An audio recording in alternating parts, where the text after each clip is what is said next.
জিত থেকে দেব থেকে অনেক হ্যান্ডসাম, তাদের চাইতে ভালো অ্যাক্টিং, গুড লুকিং সাকিব কাদের মায়া। আমাদের প্রজন্মের সবথেকে বেস্ট ডান্সার, অসম্ভব ভালো fight, say sense of acting. আমি আর সাকিব যে ছবি করেছি, এই ছবিতে নায়িকা নিয়ে কোনো কথা হয়নি, গল্পটাই হতো আমার উপর নাহলে ওর।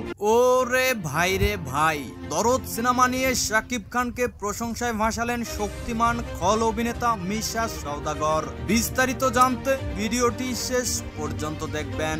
বাংলা চলচ্চিত্রের কিংবদন্তি অভিনেতা শাকিব খান আবারও পর্দায় ফিরছেন বলিউডের গ্ল্যামার্স অভিনেত্রী সোনাল চৌহানের সঙ্গে। তাদের নতুন সিনেমা দরদ মুক্তি পেতে যাচ্ছে আগামী 23শে সেপ্টেম্বর। সিনেমাটি ঘিরে ইতিমধ্যে ভক্তদের মধ্যে উত্তেজনা চরমে পৌঁছেছে।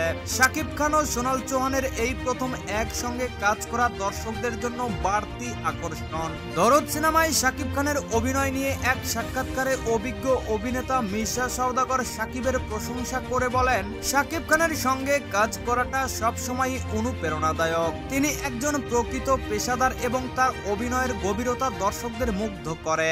জিত থেকে দেব থেকে অনেক হ্যান্ডসাম, তাদের চাইতে ভালো অ্যাক্টিং, গুড লুকিং সাকিব কাদের মায়া। আমাদের প্রজন্মের সবথেকে বেস্ট ডান্সার, অসম্ভব ভালো fight, say sense of acting. আমি আর সাকিব যে ছবি করেছি, এই ছবিতে নায়িকা নিয়ে কোনো কথা হয়নি, গল্পটাই হতো আমার উপর নাহলে ওর। তিনি আরো যোগ করেন, দরদ সিনেমায় শাকিবের পারফরমেন্স অনন্য এবং দর্শকরা তাকে এক ভিন্ন আঙ্গিকে দেখতে পাবে।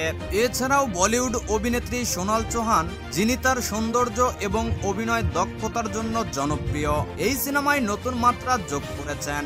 দুই দেশের এই দুই তারকার রসায়ন ইতিমধ্যেই বেশ আলোচনা সৃষ্টি করেছে। প্রিয় দর্শক, আপনি দরদ সিনেমা দেখার জন্য কতটা এক্সাইটেড জানাতে পারেন নিচের কমেন্ট বক্সে। আপনি যদি শাকিব খানকে ভালোবেসে থাকেন তাহলে চ্যানেলটিকে সাবস্ক্রাইব করে পাশে থাকবেন। সবাইকে ধন্যবাদ।